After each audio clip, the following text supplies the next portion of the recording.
Imagine standing in a room. The door is locked, the curtains are drawn.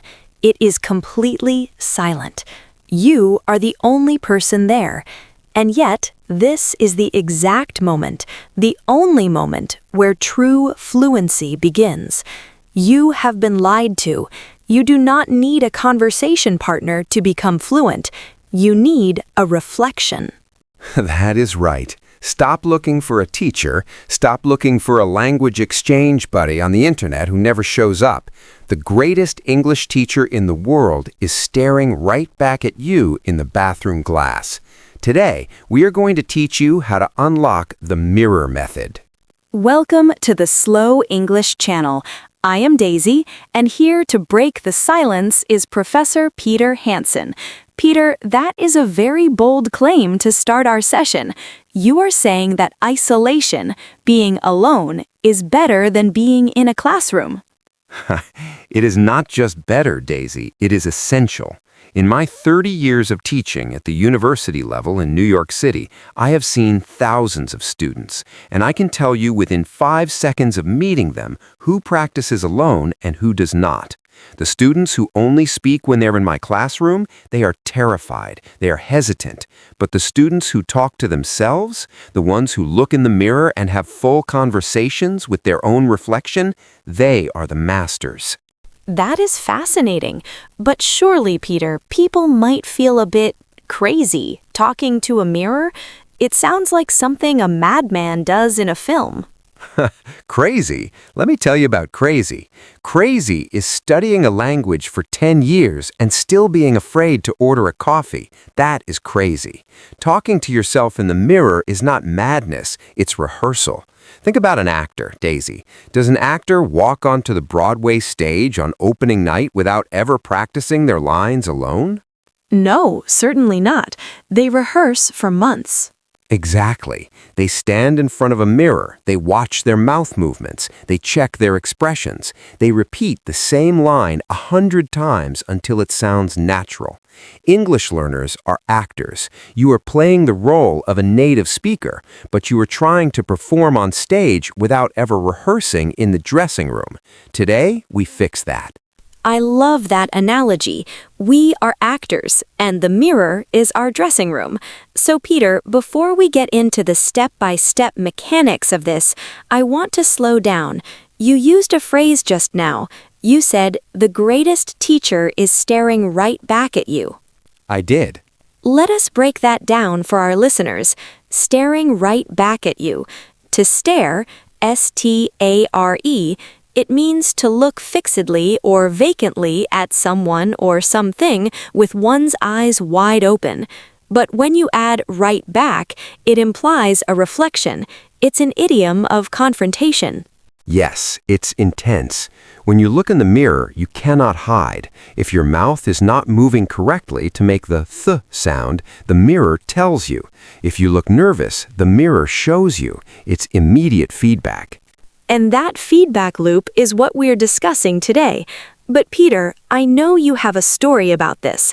You always have a story. When did you first realize that the mirror was a powerful tool? Was it a specific student? Absolutely. It was 1996. I was teaching a night class in Queens, very diverse area. I had a student named Marco. Marco was I believe he was from Venezuela, a lovely man, worked in a bakery. He was very shy, painfully shy. In class, if I asked, Marco, how are you? He would turn bright red. He would sweat. He could barely whisper, I am fine. That is so common. The anxiety paralyzes the vocal cords. It does. But one day I was walking past the bakery where he worked. It was early, maybe 6 in the morning. I needed a bagel. I looked through the window and I saw Marco in the back kneading the dough. There was a huge stainless steel reflective surface on the industrial oven, and Marco was yelling. Yelling? Yelling. He was gesturing, he was waving his flour-covered hands, he was looking at his reflection in the oven door and having a full, heated argument in English. I walked in and the bell on the door rang. Ding! Marco froze. He saw me. He looked terrified. He thought I caught him doing something wrong. I walked up to him and said, "Marco, your English is perfect." He said, "Professor, I practice. I have nobody to talk to, so I talk to the oven." I talk to the oven. That is profound. And did his confidence in class change after that? It changed everything. Once he realized that he could produce those sounds, he stopped being afraid. He realized that the only difference between the confident Marco in the bakery and the shy Marco in the classroom was his own mind. The mirror, or the oven, gave him permission to be loud. That is a beautiful story, Peter. It highlights a critical point: permission. We need to give ourselves permission to speak. Yes, permission is key. Let's move to the practical side. Listeners, we're going to give you a drill, but first we need to address a very distinct difference between how British people and American people might approach this. Peter, you mentioned Marco was yelling. He was loud. Yes, loud. Now, in the UK, we're a bit more reserved. The idea of standing in front of a mirror and shouting might feel very unnatural for someone learning British English. We tend to value the stiff upper lip. The stiff upper lip. Here we go. We have to talk about it. If I'm looking in the mirror, attempting to sound like a native British speaker, I might not want to wave my hands. I might want to focus on control, precision. And that's where you British teachers sometimes get it wrong, Daisy. I say this with love, but if you're learning a language, you need to exaggerate. You need to stretch the mouth. American English is a physical sport. We chew our words. We open our jaws. If you want to speak like an American, you can't have a stiff upper lip. You need a loose lip. You need to look in that mirror and see your tonsils. See your tonsils. That's a vivid image, but I see your point. You're saying that the mirror allows for exaggeration, which helps with muscle memory. Precisely. Let's try an experiment right now. Daisy, I want you to say the word mirror, but I want you to say it in your standard, lovely London accent. All right. Mirror. Mirror. Okay. Listeners, did you hear that? She barely opened her mouth. It was very efficient. Mirror. 2 distinct syllables, but very tight. Now, Daisy, I want you to try to say it like me, like a guy from New York. Oh dear. I shall try. Don't just try. Look at me, or imagine you're looking in a mirror. Drop your jaw, relax your tongue. It's almost 1 syllable. Mere. Mere. No, you're still too polite. Growl it. Mare. Mare. Better. You sound like a pirate, but it's better. The point is, listeners, when you're alone with the mirror, you can make these ugly sounds. You can distort your face. You can't do that in a coffee shop. People will call the police. In your bathroom, you are free to look ugly to sound beautiful later. Free to look ugly to sound beautiful later. I'm writing that down, Peter. That's a gem. It's the truth. Let's go deeper into the technique. We've established that you need to be alone and you need to be willing to look silly. But what exactly do we do? Do we just talk about our day? Hello, I'm brushing my teeth. That's a start, but it's too passive. You need structure. I developed a system for this called the 3-phase reflection. The 3-phase reflection. This sounds academic. Please guide us through it step by step. Phase 1 is the silent scan. The silent scan. You stand in front of the mirror. You do not speak. You look yourself in the eyes. This is harder than you think. Most people, when they look in a mirror, look at their hair, they look at a pimple on their chin, they look at their teeth. I want you to look into your own pupils. Make eye contact with yourself. Why? What does that do for English? It builds the stamina for eye contact in the real world. Many English learners look at the floor when they speak. They're ashamed. If you can't look yourself in the eye, you can't look a stranger in the eye. So, phase 1, lock eyes. Count to 10, breathe. That's very psychological. It's about grounding yourself.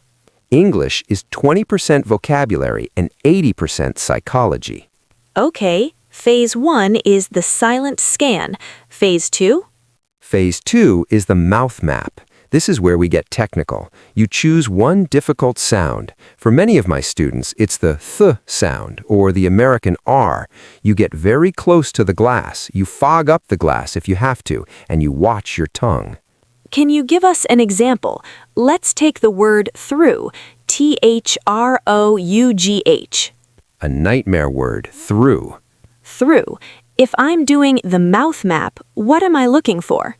You're checking if your tongue is actually coming out between your teeth. Listeners, do this now. Put your hand up to your mouth if you don't have a mirror. Say through. If your tongue is touching the roof of your mouth, you're saying true. That's wrong. If your lip is biting your bottom lip, you're saying frou. That's wrong. You need to see the tip of your tongue. So you're using the mirror as a visual correction tool. You're becoming your own speech therapist. Exactly. You say it slowly. Through. You watch the tongue retract. You do this 20 times. If it looks right, it will sound right. And phase 3? Phase 3 is the emotional repetition. This is the fun part. This is where Marco comes in. You take a simple phrase and you say it with 5 different emotions. 5 different emotions. Yes. Daisy, I want you to be the student now. I am ready. The phrase is, I do not agree with you. I do not agree with you. Okay, now look in the imaginary mirror. I want you to say that phrase, but you are sad. You are heartbroken. I do not agree with you. Good. Now you are furious. You are angry. You are Marco yelling at the oven. I do not agree with you. Excellent. Now you are suspicious. You think the person is lying. I do not agree with you. That was very British, very subtle. But do you see what happened? Your intonation changed. Your speed changed. Your stress changed. When you were angry, you stressed not. I do not agree. When you were suspicious, you stretched agree. It forces you to explore the music of the language, not just the grammar. Bingo. The music. English is jazz. You have to learn the scales, but then you have to improvise. The mirror gives you the safety to find your own rhythm. I want to pause here and look at a specific idiom that is perfect for this topic. We often say, face the music. Face the music. To face the music means to accept the unpleasant consequences of one's actions. But in the context of the mirror method, I like to think of it literally. You are facing your own music. You are facing the sound of your voice. That is deep, Daisy, and it is scary. I have had grown men, CEOs of companies, who crumble when I ask them to record their own voice and listen to it. We hate the sound of our own voices. Why is that? Is there a scientific reason? There is. It's called bone conduction. When you speak, you hear your voice through the air, but also vibrating through your skull. It sounds deeper and richer to you. When you hear a recording, or when you really focus on it in a quiet room, it sounds higher, thinner. We feel like imposters. Imposters. That brings us to a huge topic, imposter syndrome. The enemy of fluency. Many of our listeners feel like frauds. They think, I am not really an English speaker. I am just faking it. And the mirror is the cure for imposter syndrome, because the more you look at yourself speaking English, the more your brain starts to believe it. Hey, that person in the mirror is speaking English. That person is me, therefore I am an English speaker. It's a psychological trick. It's rewriting your identity. Exactly. I want to go back to the British versus American debate for a moment, Daisy, because the mirror reveals a lot about culture. Go on. In America, we're taught to sell ourselves. We practice handshakes. We practice smiling. We practice what we call the elevator pitch. An elevator pitch is a short, persuasive speech that you use to spark interest in what your organization does or in yourself, taking the time it takes to ride an elevator. Right. So an American might look in the mirror and say, "Hi, I'm Peter Hanson. I'm the best professor in New York. You should hire me." We puff out our chests. And a British person would look in the mirror and say, "Hello, sorry to bother you. I am reasonably competent at my job, I suppose." Right, reasonably competent. But here's the thing for the learner. Which attitude helps you learn faster? That is a difficult question. The American confidence definitely helps with volume and risk-taking. It does. Humility is beautiful, but it slows down language learning. If you're too humble, you will mumble. If you're too humble, you will mumble. Peter, you are full of slogans today. I've been doing this a long time, Daisy. Mumbling is the safety net of the humble. If I mumble, you cannot hear my mistakes. But if you cannot hear my mistakes, you cannot correct them. So I tell my students, be arrogant, just for 10 minutes a day. Stand in front of that mirror and be the King of England or the President of the United States. Be arrogant. I suppose it's about adopting a persona. When we speak a second language, we are slightly different people. We are. I speak a little Spanish. My wife is from Colombia. When I speak English, I'm Professor Hanson. I'm academic. I'm a bit grumpy. When I speak Spanish, I'm louder. I'm more romantic. I use my hands more. I'm a different Peter. And did you practice that Spanish Peter in the mirror? Every morning while shaving. My wife thinks I'm crazy. I stand there with shaving cream on my face, looking in the mirror, rolling my R's. Rápido, rápido. I can picture it. But it works. By the time I get to the kitchen to have coffee with her, my mouth is warmed up, my brain is switched over. That brings up a practical, logistical question. Routine. How often should our listeners be doing this? Is it a once-a-week event? No, absolutely not. It's like brushing your teeth.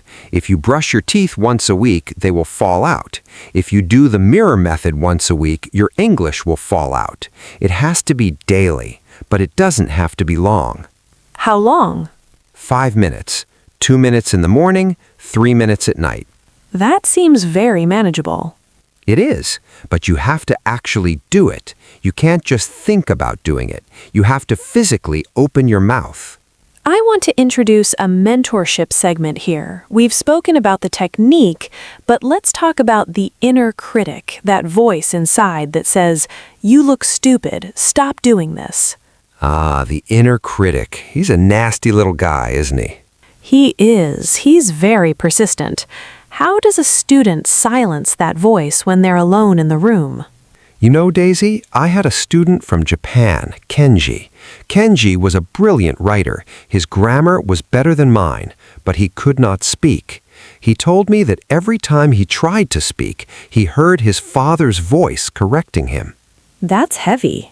It is. We carry ghosts with us, former teachers who were mean to us, parents who demanded perfection. When you look in the mirror, sometimes you see those people standing behind you. So how did Kenji overcome it? We gave his inner critic a name. We called him Mr. Grump. And I told Kenji, when you look in the mirror and you hear that voice, I want you to talk to the mirror and say, "Shut up, Mr. Grump. I'm busy." You externalized the voice.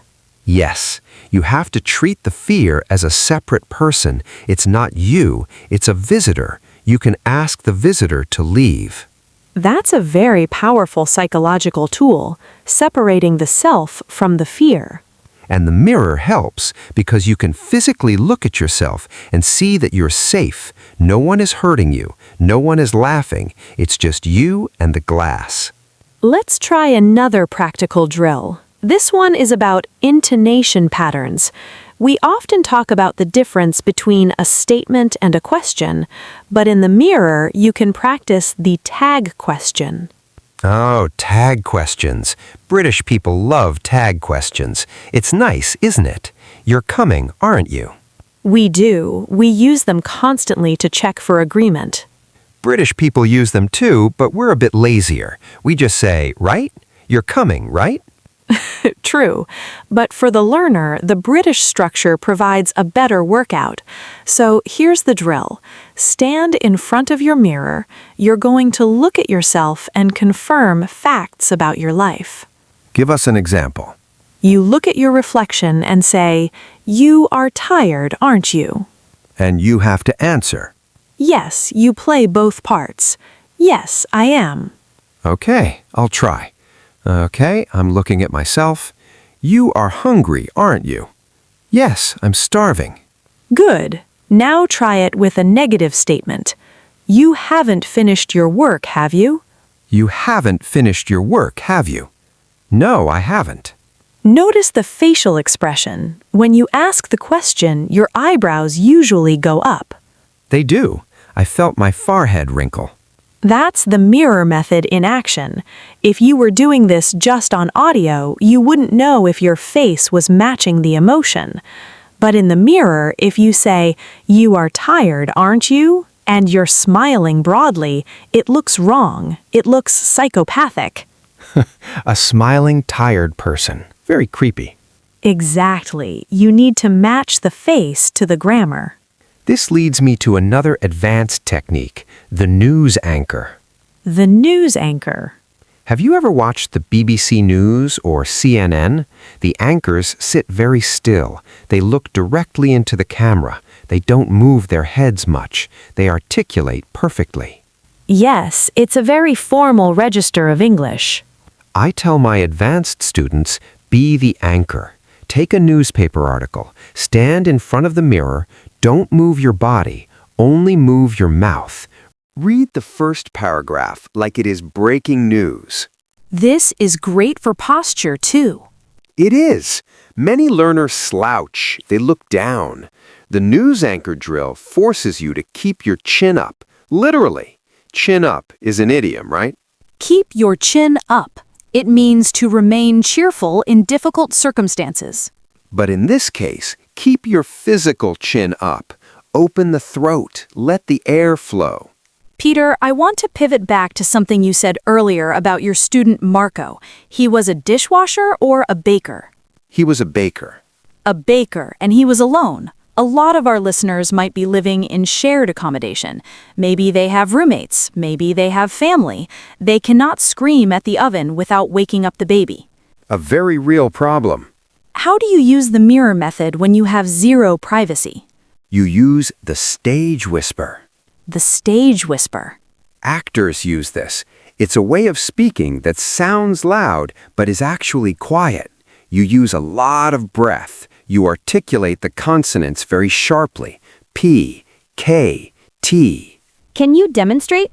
Instead of shouting, "Stop it," which wakes the baby, you look in the mirror and whisper intensely, "Stop it." You push the air from your diaphragm, but you do not engage the vocal cords fully. Stop it. Yes, you feel your stomach muscles tighten? I do. That is actually a better workout for your articulation than shouting. If you can whisper clearly, you can speak clearly. So if you are in a dormitory or you have thin walls, do the stage whisper workout in the bathroom mirror. You will look intense, but you will be silent. That is excellent advice. No excuses. No excuses. That is the motto of the mirror method. I want to talk about gestures. We touched on it with the American versus British debate, but how important is body language when you're alone? Huge. Look, if I tie your hands behind your back, your English level drops by 30%. I believe that. We think with our hands. When you're in the mirror, you must practice the gestures that go with the words. If you say, "I don't know," shrug your shoulders. Lift them up to your ears. If you say, "It's huge," stretch your arms out. The physical movement triggers the memory of the vocabulary. It's called total physical response, or TPR. TPR. We use that with children, but we forget it as adults. We think we're too cool for it. I'm an adult. I don't need to wave my arms. Yes, you do. You're a baby in English. Be a baby. Wave your arms. Be a baby. That's going to be the title of this episode. Please don't, but you know what I mean. Reclaim that playfulness. Peter, we have about 10 minutes left. I want to spend this time on a very specific, detailed breakdown of a monologue. A monologue. Yes, we've talked about drills, but I want to give our listeners a script, a short story they can tell themselves in the mirror every morning for the next week. I love it. What's the story? It's a story of self-introduction, but an advanced one, not just "my name is," but something with narrative. Okay, let's build it together. Sentence 1. For years, I stayed in the shadows, afraid to speak. Ooh, dramatic. I like it. For years, I stayed in the shadows. Let's analyze the phonetics. Shadows, that SH sound. You have to purse your lips, round them. Shh. Look in the mirror. If your lips are flat, you're saying shadows. That's wrong. Shadows. Sentence 2. But today, I'm stepping into the light. Stepping into the light. Watch the L in light. In American English, it's a dark L sometimes, but here it's at the start. It needs to be clear, tongue behind the teeth, light. Sentence 3. I allow myself to make mistakes because mistakes are the stepping stones to mastery. That's a long one. Mistakes are the stepping stones to mastery. That's great alliteration. The M sound. Mistakes. Mastery. When you look in the mirror, really press your lips together for those M's. Feel the vibration. And the metaphor, stepping stones. Visualize crossing a river. You can't cross the river without the stones. You can't cross to fluency without the mistakes.